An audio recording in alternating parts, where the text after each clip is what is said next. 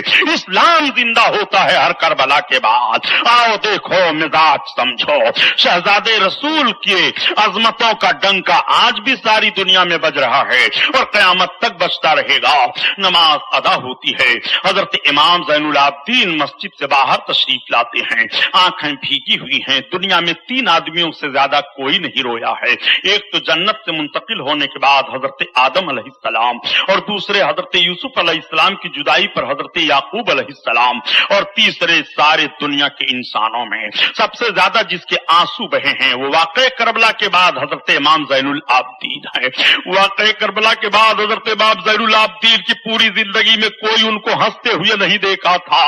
ایک مرتبہ کسی نے کہہ دیا کہ حضور آپ کے لب پر کبھی مسکراہٹ نہیں آئی ہے، تو آنکھیں بھیگ جاتی ہیں اور کہتے ہیں اے لوگوں، میرے لب پر مسکراہٹ کیا دیکھو گے؟ میں نے اپنے ان آنکھوں سے اپنے بھائیوں کی لاشوں کو دیکھا ہے، اپنے باپ کے جسم کے ٹکڑے ہوتے ہوئے میں نے دیکھا ہے، میں نے جو کربلا کا خونی منظر دیکھا ہے، زین العابدین کو تو زندہ رہی رہنا چاہیے۔ اے لوگوں، اب میں ایسی صورت میں کیا مسکراؤں گا، کیا ہنسوں گا؟ میری خوشیوں کا جنازہ تو اسی وقت نکل گیا تھا۔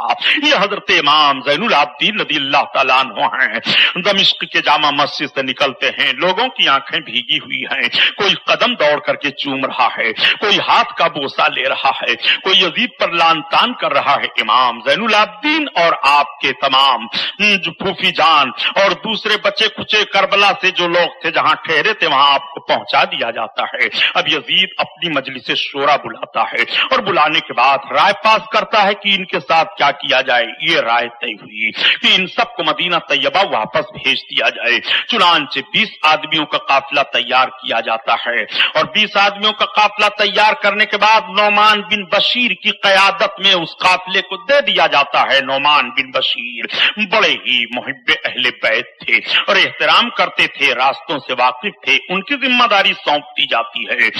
دمشق سے یہ لٹا پٹا قافلہ مدینہ طیبہ کی طرف روانہ کر دیا جاتا ہے۔ امام زین العابدین، حضرت زینب اور دوسرے جو بچے تھے سب کے سب چل دیتے ہیں۔ جب دمشق سے چلے تو حضرت نعمان بن بشیر پوچھ پڑتے ہیں، یہ بتاؤ آپ حضرات جدھر سے چلنا چاہو ادھر سے ہم لے چلیں گے، اگر کربلا سے ہو کر کے چلنا چاہتے ہو تو ہم کربلا سے لے کر کے چلیں گے، ورنہ مدینہ جانے کا ایک راستہ دمشق سے اور ہے۔ حضرت امام زین العابدین نے کہا کربلا سے ہو کر کے چلو، تو ایک روایت ایسی آ رہی ہے کہ پھر کربلا ہو کر کے یہ لوگ آئے۔ کربلا کے میدان میں 3 دن کا عرصہ گزرا تھا، اس کے بغل میں جو آبادیاں تھیں آبادی کے لوگ آئے اور شہداء کے جسموں کو اکٹھا کر کے تجہیز و تکفین کا انتظام کیا۔ دوسری روایت آتی ہے کہ جب یہ لوگ اکٹھا ہوئے تو انہی لوگوں نے پھر تجہیز و تکفین کا انتظام کیا۔ اللہ عالم بالثواب۔ جب کربلا کا وہ میدان پھر نگاہوں کے سامنے آتا ہے تو آہوزاری کرنے لگتے ہیں حضرت زینب نے کربلا کے خاک کو اپنے ہاتھ میں لے کر کے آسمان کی طرف اڑا دیا۔ اے خاک گواہ رہنا، میرا بھائی تیرے ہی اوپر خاک و خون میں تڑپا ہے۔ اے میرے پروردگار، قیامت کے دن میرے بھائی کے خون کے صدقے میں نانا کے امتیوں کی مغفرت فرما دینا۔ اب بھی فاطمہ کی بیٹی مغفرت کی دعا مانگ رہی ہے، اب بھی فاطمہ کی بیٹی بخشش کی دعائیں مانگ رہی ہے۔ ایسا کون ہوگا جو صبر و شکر کا دامن نہ چھوڑے اور مصیبتوں کے پہاڑ توڑ دیے جا رہے ہوں پھر بھی وہ بخشش کی دعا مانگتی رہے؟ واقعی یہ حسین کی بہن ہی کا حق ہے، یہ فاطمہ ہی کی بیٹی کا حق ہے، یہ نبی کے گھرانے ہی کا حق ہے۔ اسی لیے تو اعلیٰ حضرات عظیم البرکت فرماتے ہیں نبی کے گھرانے والوں کو تم دیکھو گے کیا، نبی کے گھرانے والوں کی عظمت کا حال پوچھو گے کیا، نبی کے گھرانے والوں کا معاملہ تم سمجھو گے کیا؟ خدا کی قسم ان کا حال تو یہ ہے کہ جدھر ان کی نگاہیں اٹھ جاتی ہیں کائنات پلٹ جایا کرتی ہے، جس پر یہ نگاہیں شفقت ڈال دیا کرتے ہیں تقدیر بدل جایا کرتی ہے۔ انہی کے دامن کرم سے تو ساری دنیا کے لیے بھلائیاں ہیں، انہی کے دامن کرم کرم میں لپٹنے سے تو روزیوں کی میں کشادگی ہوتی ہے، انہی کے دامن کرم میں لپٹنے سے تو زندگی کی بہاریں حاصل ہو جاتی ہیں، انہی کے دامن کرم میں لپٹنے سے تو عرفان کی منزل حاصل ہو جایا کرتی ہے، انہی کے دامن کرم میں لپٹنے سے گناہوں کے معافی کا پروانہ مل جایا کرتا ہے۔ نبی کے گھرانے والوں کی عظمت کا وہ حال ہے۔ آؤ ذرا دیکھو، یہ نورانی قافلہ مدینہ طیبہ کی طرف رواں دواں جا رہا ہے، یہی وہ قافلہ تھا۔ جب قافلہ آیا تھا تو کس شان سے آیا تھا، اور یہی قافلہ جا رہا ہے تو علی اکبر نہیں ہے، یہی قافلہ جا رہا ہے تو علی اصغر نہیں ہے، یہی قافلہ جا رہا ہے تو قاسم نہیں ہے، یہی قافلہ جا رہا ہے تو حبیب ابن مظاہر نہیں ہے، یہی قافلہ جا رہا ہے تو مسلم ابن اوسجا نہیں ہے، یہی قافلہ جا رہا ہے تو ظہیر ابن قیم نہیں ہے، یہی قافلہ جا رہا ہے تو عباس علم بردار نہیں ہے، یہی قافلہ جا رہا ہے تو عثمان ابن عقیل نہیں ہے، یہی قافلہ جا رہا ہے تو عبداللہ ابن عقیل نہیں ہے، یہی قافلہ جا رہا ہے تو عبد الرحمن ابن عقیل نہیں ہے، یہی قافلہ جا رہا ہے تو یہ شہسوار آنا جنات نہیں ہے۔ قافلے میں سونا قافلہ چلا جا رہا ہے، روتا ہوا قافلہ چلا جا رہا ہے، یہ قافلہ غم و اندوہ کا پہاڑ بنتا ہوا چلا جا رہا ہے۔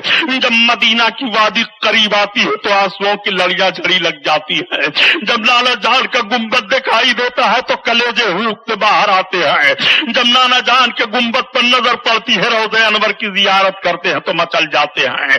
مدینہ طیبہ کے لوگوں نے سن لیا تھا حسین کا لٹا پٹا قافلہ آ رہا ہے، عورتیں باہر نکل آتی ہیں، بچے ماؤں کی گود سے اچھل پڑتے ہیں، اے مائیں ہمیں دکھا دو وہ حسین کا لٹا ہوا قافلہ کون سا ہے، علی اکبر نہیں ہے وہ کون سا قافلہ ہے، اصغر شہید کر دیے گئے وہ کون سا قافلہ ہے، اے ماں ہمیں دکھا دو امام حسین کا وہ کون سا قافلہ ہے جو کربلا کے میدان سے واپس آ رہا ہے۔ عورتیں رو رہی ہیں، آنسوؤں میں آنسوؤں کو جذب کر رہی ہیں، نوجوانوں کا کلیجہ منہ کو آ رہا ہے، بے ہوش ہو کر کے گر پڑ رہے ہیں۔ مدینہ میں ایک کوہرام برپا ہو گیا ہے، یہی مدینہ والے نماز رسول کو اپنی بھیگی پلکوں کی چھاؤں میں واپس کیے تھے، مگر یہی مدینہ والے آج امام حسین کا چہرہ دیکھنے کے لیے تڑپ رہے ہیں۔ امام زین العابدین پہنچے، اونٹ سے اترنے کے بعد روضہ رسول اللہ پر حاضر ہوتے ہیں، بے قرار ہو کر کے گر پڑے، لالا جان اپنے حسین کو دیکھو، نانا جان ہماری حالت کو دیکھو، نانا جان ہمارے اوپر کون سی مصیبت آئی ہے دیکھو۔ حضرت زینب رضی اللہ تعالیٰ عنہا کھڑی ہو جاتی ہے، اے نانا آپ کے نواسے پر کیا مصیبت گزری ہے آپ دیکھتے رہے ہوں گے۔ قافلہ کے لوگ ایک ایک کر کے نانا کے حضور اپنی فریاد پیش کر رہے ہیں اور اپنا سارا معاملہ پیش کر رہے ہیں، آواز آتی ہے، اے رسول اللہ کے گھر کے لوگوں تم صبر کرو، ان اللہ مع الصابرین، اللہ صبر کرنے والوں کے ساتھ ہے۔ بیٹی زینب رو نہیں، رونے کا وقت ختم ہو گیا ہے، زین العابدین رو نہیں، میں نے اپنے حسین کے ہر ہر کارنامے کو ملاحظہ کیا ہے، حسین نے اپنے خون پر اسلام کی دیوار کو مضبوط کر دیا ہے۔ اسلام کو ضرورت تھی حسین کے ہمت کی، اسلام کو ضرورت تھی حسین کے خون کی، اسلام کو ضرورت تھی حسین کے جرات کی، اسلام کو ضرورت تھی حسین کے بہادری کی، حسین کے عظیمت کی ضرورت اسلام کو تھی، اس لیے حسین نے ہر سائڈ سے اپنی سارے مشقتوں محنتوں کو اسلام کی آبرو پر قربان کر کے اسلام کے چہرے پر سرخی کا غازہ مل دیا ہے۔ اب قیامت تک اسلام کا چہرہ سیاہ نہیں ہوگا، اب قیامت تک اسلام کا وصول مٹے گا نہیں، اب قیامت تک اسلام کے چہرے پر کالک نہیں لگائی جا سکتی ہے۔ قتل حسین اصل میں مرگ یزید ہے، اسلام زندہ ہوتا ہے ہر کربلا کے بعد۔ آئیے ذرا دیکھیے نبی کونین صلی اللہ تعالی علیہ وسلم کے نواسے کی عظمت ملاحظہ فرمائیے۔ حضرت امام علی مقام کے یہ بچے کھچے اپنی اپنی فریاد نانا جان کی بارگاہ میں پیش کرتے چلے جا رہے ہیں، آنسوؤں کی لڑی بدھی چلی جا رہی ہے۔ مدینہ کے سربر آؤردہ لوگ آتے ہیں، حضرت امام زین العابدین کو سہارا دیتے ہیں اور سہارا دینے کے بعد حضرت امام زین العابدین کو لے جاتے ہیں، عورتیں حضرت زینب کو تھام لیتی ہیں، حضرت سکینہ کو تھام لیا جاتا ہے، ام رباب کو تھام لیا جاتا ہے، لے جا کر کے بیٹھاتے ہیں، صبر و سکون کی تلقین کی جاتی ہے، لیکن آنسو کہاں رک رہے ہیں۔ مدینہ طیبہ میں ایک عجیب بحران برپا ہوا ہے، ایک عجیب معاملہ ہے۔ حضرت امام حسین کے حالات کا جائزہ لیا جاتا ہے، لوگ آ کر کے صبر و شکر کے ساتھ بیٹھ کر کے کربلا کے ایک ایک ماحول کو اپنی نگاہوں کے سامنے سامنے اپنے کانوں سے سن کر کے اپنے نگاہوں میں لاتے ہیں تو سب کی آنکھیں بھیگ جاتی ہیں۔ حضرت زینب رضی اللہ تعالیٰ عنہا نے اپنی آنکھوں سے کربلا کا دلدوز جو ماحول دیکھا تھا اس ماحول کو مدینہ والوں کے سامنے بیان کرتی ہیں تو مدینہ والوں میں ایسا کوہرام برپا ہوا کہ گھر گھر ماتم کدا من گیا تھا اور سارے لوگ رو رہے تھے، اے حسین آپ کی شہادت پر روا کون نہیں ہے؟ مکہ والے آپ کی شہادت پر روئے ہیں، مدینہ والے آپ کی شہادت پر روئے ہیں، زمین و آسمان والے آپ کی شہادت پر روئے ہیں، چرند و پرند آپ کی شہادت پر روئے ہیں۔ اے امام حسین آسمان آپ کی شہادت پر رویا ہے، ذرہ ذرہ آپ کی شہادت پر رویا ہے۔ اے حسین آپ کی عظمت کا پتہ کون لگا سکتا ہے؟ ساری کائنات آپ کے شہادت پر رو رہی ہے، وہ عظمت حسین ہے اور وہ جرات حسین ہے۔ حضرت امام حسین رضی اللہ تعالیٰ عنہ کے بہادرانہ کارناموں کو اور صبر و شکر کو بھی حضرت زینب رضی اللہ تعالیٰ عنہ مدینہ طیبہ والوں کے سامنے بیان کر رہی ہیں۔ مدینہ والے سن سن کر کے آنکھوں سے آنسو بہا رہے ہیں۔ ادھر تو یہ معاملہ ہو رہا ہے اور ادھر اب ذرا یزید کا کارنامہ ملاحظہ کرو۔ جب لوگ کہہ دیا کرتے ہیں کہ یزید سے بغاوت امام حسین نے کی تھی، میں عرض کرتا ہوں کہ شہادت حسین کے بعد بھی تو یزید کا جائزہ لے لو اور یزید کے کارناموں کو دیکھ لو کہ یزید نے شہادت امام کے بعد کیا کیا تھا۔ یزید نے شہادت امام کے بعد جو کارنامہ انجام دیا تھا کیا وہ نگاہوں کے سامنے تاریخ نہیں ہے آپ کے؟ یہی یزید شہادت امام کے بعد بھی سکون میں نہیں ہوا اور اس نے پھر مدینہ طیبہ پر لشکر کشی کی اجازت دے دی۔ یزیدی فوج اب مدینہ پر چڑھ رہی ہے۔ کربلا کے میدان میں ان ظالموں کو سکون نہیں ہوا تھا، کوفہ کے میدان میں یہ یزیدی دیوار کو مضبوط نہیں کر پائے تھے، اب یہ وہاں سے چل کر کے اور مدینہ طیبہ کی طرف رخ کرتے ہیں۔ جب یہ مدینہ طیبہ میں آئے تھے تو کیا تاریخ بھلائی جا سکتی ہے کہ مدینہ طیبہ میں کم و بیش ان لوگوں نے 10,000 صحابہ اور تابعی اور تبا تابعین کو شہید کیا تھا اور اتنی بے حرمتیاں مدینہ طیبہ میں یزیدیوں نے کی تھی کہ 1,000 لڑکے ناجائز پیدا ہوئے تھے۔